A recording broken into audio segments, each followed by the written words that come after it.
bersorak-sorai bagi Tuhan di seluruh bumi. Beribadahlah kepada Tuhan dengan sukacita. Datanglah hadapannya dengan sorak-sorai. Ketahuilah bahwa Tuhanlah Allah. Dialah yang menjadikan kita dan dunia dialah kita, umatnya dan kaum yang berbakti.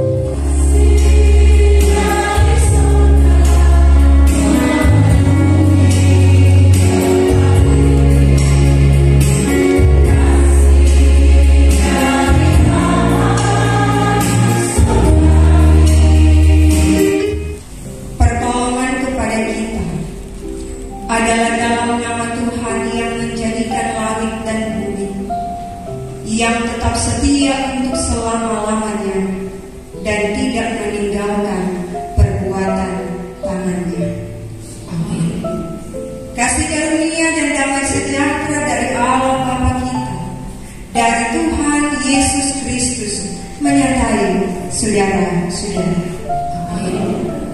Nah, pemimpin di hari Minggu ini Matius pasal 22 ayat 37 hingga ayatnya yang ke-40.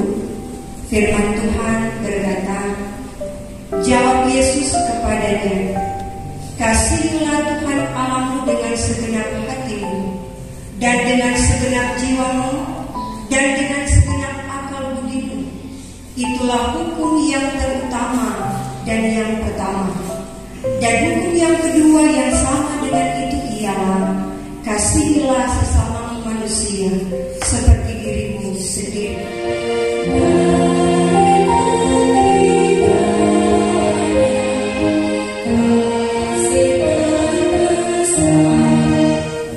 Kami sungguh bersyukur karena hari-hari kehidupan kami terjaga sempurna di dalam Tuhan. Kami melewati setiap musim kehidupan kami. Pertolongan Tuhan tidak pernah terlambat menjadi bagian perjalanan kehidupan kami semua. Sebagai orang-orang yang mengaku percaya kepada Tuhan, kami sungguh menyadari di hari-hari hidup yang kami jalani ada begitu banyak berkat yang Tuhan hadirkan dalam hidup kami. Tuhan terus memberkati kami semua. Namun terkadang Tuhan, kami lupa untuk berterima kasih. Kami lupa untuk bersyukur atas apa yang Tuhan beri bagi kami semua.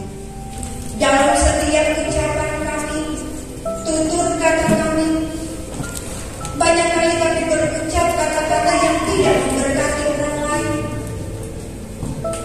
penuh caci maki, penuh dengan amarah. Bahkan pun Bapa, di setiap tingkah laku kehidupan kami, apa yang kami berbuat di hari-hari kehidupan ini, banyak kali melukai hati orang lain. Dengan kepala yang tertunduk namun hati kami melekat di hadapan Tuhan. Kami membawa segala pengakuan dosa kami, karena sesungguhnya kami menyadari, jikalau bukan Tuhan yang pegang kendali kehidupan ini, maka sia-sialah kehidupan kami. Karena itu Bapa, ampuni dan kasihani kami, bahkan buat kami memahami betapa pentingnya hidup dekat dengan Tuhan, betapa pentingnya bersyukur kepadamu, betapa pentingnya hidup dalam ketaatan dan kesetiaan kepada Tuhan. Layakkan kami disebut anak-anak-Mu yang hidup dalam ketaatan dan kesetiaan kepada Tuhan. Dengar dan sambutlah doa kami yang kami bawa hanya di dalam nama Tuhan Yesus yang mengampuni setiap dosa dan kesalahan kami semua.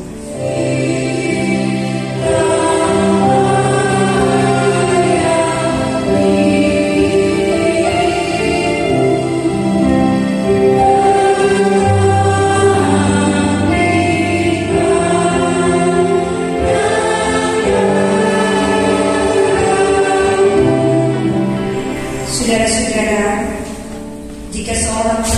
dosa. Kita mempunyai seorang pengantara pada Bapa, yaitu Yesus Kristus yang adil. Ia adalah pendamaian untuk segala dosa kita, dan bukan untuk dosa kita saja, tetapi juga dosa seluruh dunia. Percayalah kepada Injil ini dan hiduplah dalam damai sejahtera.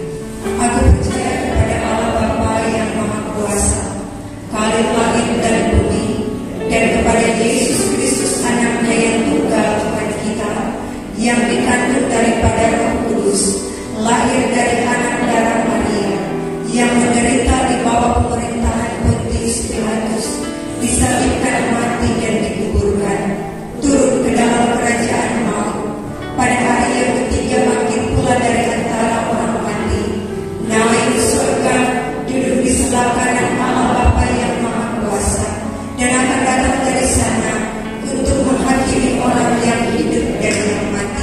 Dan kutegaskan ini kepadamu di dalam Tuhan, jangan hidup lagi sama seperti orang-orang yang tidak mengenal Allah dengan pikirannya yang sia-sia dan pengertiannya yang gelap, jauh dari hidup persekutuan dengan Allah, karena kebodohan yang ada di dalam mereka dan karena kedegilan hati mereka. Perasaan mereka telah gugur sehingga mereka menyerahkan diri kepada hawa nafsu dan mengerjakan dengan serakah segala macam kecemaran. Tetapi kamu bukan demikian. Kamu telah belajar mengenal Kristus, karena kamu telah mendengar tentang Dia dan menerima pengajaran di dalam Dia, menurut kebenaran yang nyata dalam Yesus, yaitu bahwa kamu berhubung dengan kehidupan kamu yang dahulu harus menanggalkan manusia lama yang menemui kebinasaannya oleh hawa nafsunya yang menyesatkan, supaya kamu dibaharui di dalam roh dan pikiranmu, dan mengenakan manusia baru yang telah diciptakan menurut kehendak Allah di dalam kebenaran dan kekudusan yang sesungguhnya. Karena itu, buanglah dusta dan berkatalah benar seorang kepada yang lain, karena kita adalah sesama anggota. Apabila kamu menjadi marah, janganlah kamu berbuat dosa. Janganlah matahari terbenam sebelum padam amarahmu, dan janganlah beri kesempatan kepada iblis. Orang yang mencuri, janganlah ia mencuri lagi, tetapi baiklah ia bekerja keras dan melakukan pekerjaan yang baik dengan tangannya sendiri, supaya ia dapat membagikan sesuatu kepada orang yang berkekurangan.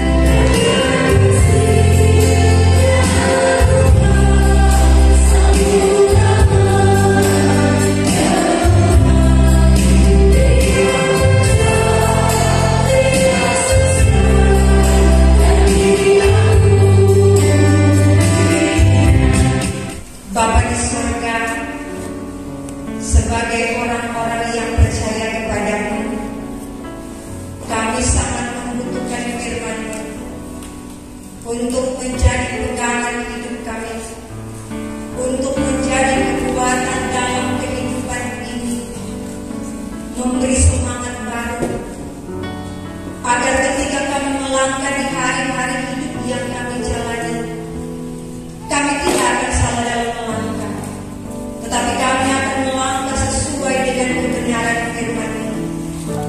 Bapa, buat kami memahami firman ini dengan benar, sambil beri kami kekuatan dan keberanian untuk melakukan setiap kebenaran firman-Mu di hari-hari hidup yang akan kami jalani. Hamba-Mu yang penuh dengan keterbatasan kelemahan, Engkau rapi sehingga apa yang disampaikan seturut dengan kehendak Tuhan. Kami semua diberkati untuk menjadi berkat bagi banyak orang. Berfirmanlah ya Tuhan, kami sedia untuk mendengar. Di dalam nama Yesus, firman kehidupan, kami berdoa. Sebagai bagian dari warga gereja Masih Injil di Minahasa, kita dibentar dengan pembacaan di dalam 1 Yohanes pasal 4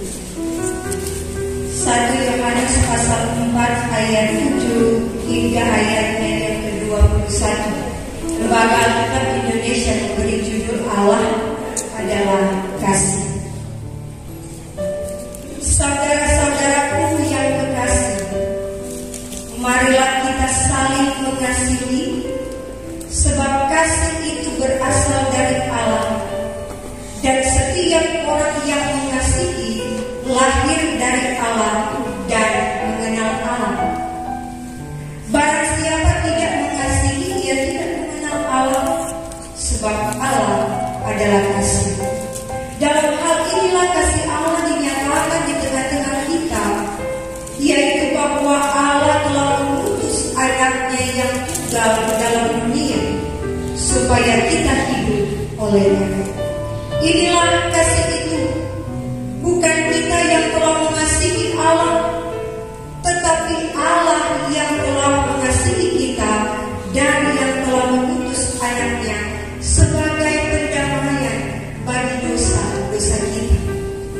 Saudara-saudaraku yang kekasih, jikalau Allah sedemikian mengasihi kita, maka haruslah kita juga saling mengasihi.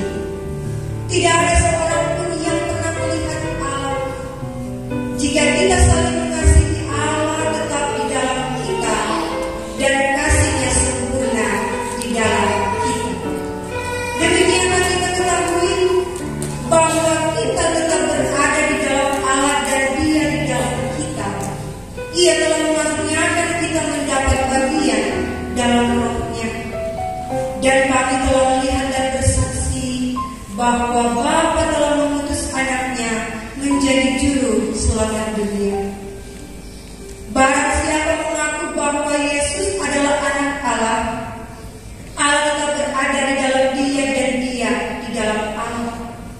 Kita telah mengenal dan telah percaya akan kasih Allah kepada kita. Allah adalah kasih, dan barang siapa tetap berada di dalam kasih, ia tetap berada di dalam Allah dan Allah di dalam Dia. Allah sempurna. Jikalau seorang berkata, aku mengasihi Allah, dan ia membenci saudaranya, maka ia adalah pendusta. Karena barang siapa tidak mengasihi saudaranya yang dilihatnya, tidak mungkin mengasihi Allah yang tidak dilihatnya. Dan perintah ini kita terima dari Dia. Barang siapa mengasihi Allah, ia harus juga mengasihi saudaranya. Demikian bagian firman Tuhan kita di saat ini. Yang berbahagia ialah mereka yang mendengar firman Allah dan yang memeliharanya. Amin.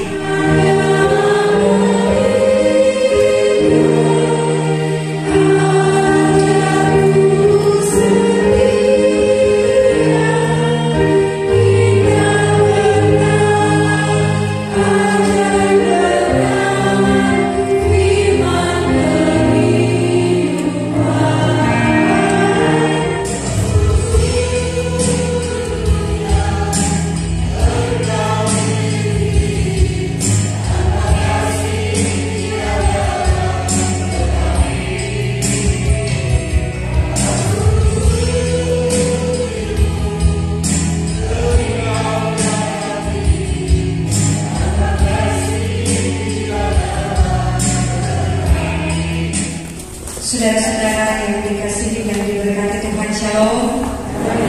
Damai di hati. Apa kabar hari ini? Luar biasa.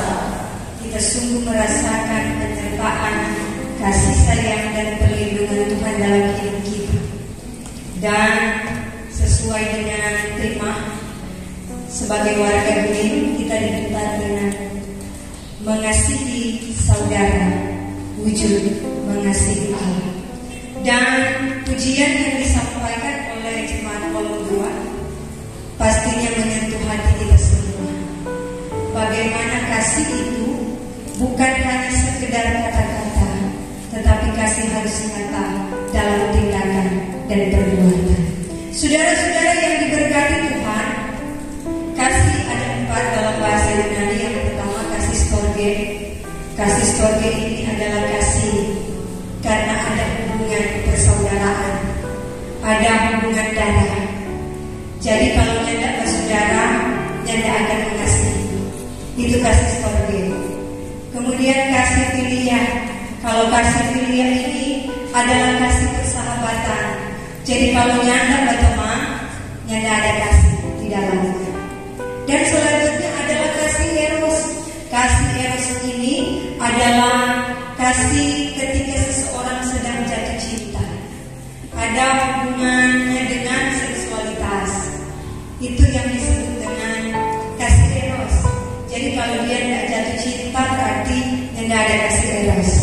Kemudian yang keempat adalah kasih agape. Kasih agape adalah kasih yang sempurna, kasih tanpa syarat, kasih tanpa batas. Itulah kasih agni. Kasih Allah sempurna, kasih Allah tanpa syarat, kasih Allah tanpa batas dalam hidup manusia. Mengapa dikatakan demikian? Saudara, ketika orang ingat bersama waktu penciptaan dunia dan segala isinya, setelah penciptaan manusia hidup dalam kehidupan dosa. Mulai dosa masuk, dan dosa itulah yang memisahkan manusia dari kasih Allah. Dosa inilah yang membentar adanya jarak antara manusia dengan Allah. Karena ini pilihan manusia menyakiti dan melukai Tuhan. Saudara-saudara, kalau kita memahami bersama, ketika manusia telah hidup dalam kehidupan dosa, kita berpikir bahwa manusia pasti menerima hukuman akibat dosa yang dilakukan. Tetapi betapa kasih Allah dalam hidup kita. Dalam bagian bacaan ini dikatakan Allah mengaruniakan anaknya, yaitu Yesus Kristus, sebagai jalan keselamatan untuk kita manusia. Saudara-saudara, penulisan surat ini berangkat dari kondisi jemaat yang saat itu tengah hidup dalam situasi yang sulit. Ada pengajar-pengajar sesat yang mengatakan bahwa Yesus bukan Tuhan, yang mengatakan bahwa Yesus bukan Mesias, Yesus bukan penyelamat. Karena itu jangan ikut apa perintah Yesus. Padahal waktu itu orang Kristen semakin banyak yang percaya Yesus, semakin bertambah-tambah. Tapi kita harus ingat, ketika semakin banyak orang yang percaya, iblis tidak pernah tinggal diam. Dia selalu bekerja dengan caranya yang terkadang tidak kita duga. Ajaran-ajaran yang menyesatkan. Dorang bilang untuk memperoleh keselamatan yang perlu menyembah Yesus, yang perlu itu apa ajaran Yesus. Yang penting sohio, yang penting jalani saja kehidupan ini dengan apa adanya. Tidak usah berbuat baik. Sehingga dari bagian kita di awal dikatakan dalam bagian bacaan kita, marilah kita saling mengasihi. Saudara, pengajar sesat ini, pengajar sesat ini, dorang kasih ajar tentang yang salah, tetapi juga dorang tidak hidup dalam kasih. Orang-orang di sekitar yang di sekitar dorang mengalami begitu banyak kesusahan. Ada yang mendapatkan, ada yang susah untuk memperoleh makanan dan minuman. Tetapi saudara-saudara, mereka tidak mau memperhatikan. Ini yang disampaikan oleh Rasul Yohanes pada saat itu. Menjadi contoh dan cerminan adalah dorang. Sedangkan dorang yang mengajarkan orang lain tidak ada hubungannya dengan kasih, dorang pun tidak mampu untuk mengasihi sesama. For apa jemaat itu pada orang? Tetapi jemaat harus hidup dalam kasih, karena Allah adalah kasih. Kasihnya sempurna bagi manusia. Kalau dia hidup nyanda dengan kasih, sasadiki marah, sasadiki bafeto, mungkinkah dia tidak mengenal Allah, dia tidak lahir dari Allah? Ini bagian bacaan kita di saat ini. Saudara-saudara, karena itu bagian ini mau juga mengingatkan kita harus hidup dalam kasih.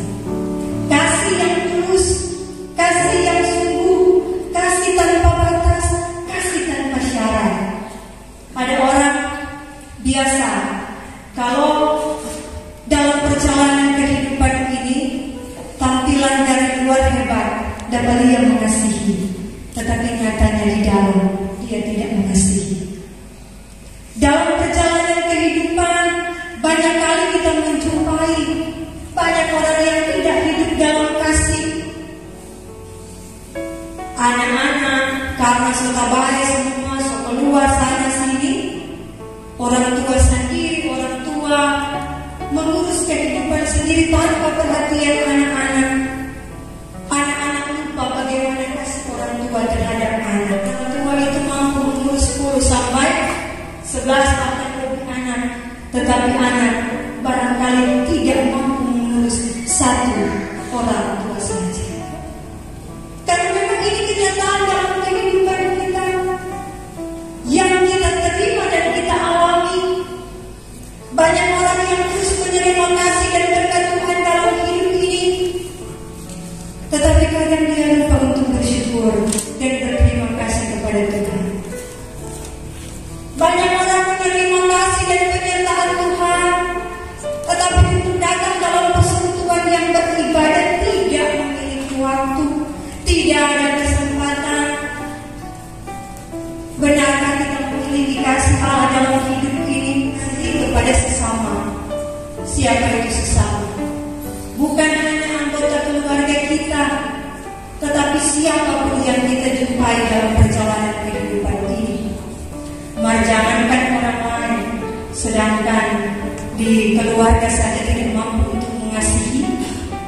Katanya cinta ketika kawin, body berubah, semua berubah, cinta hilang. Kasih sayang berkurang, kasih sayang hilang. Ini menjadi ingatan dalam hidup kita. Segala sesuatu tidak ada yang abadi. Yang kekal dan abadi itu hanya Tuhan Yesus yang menyempurnakan kasih-Nya. Tetapi kita diminta untuk terus hidup dalam kasih itu. Ketika ditanyakan, memang gampang melakukan ini kasih, sulit. Tetapi kesulitan ini yang akan membawa kita pada kehidupan yang diberkati. Kesulitan yang kita hadapi untuk melakukan kasih dalam perjalanan kehidupan kita, itu yang akan meminta kita menikmati sukacita bersama dalam kehidupan.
salamat. Tuhan memberkati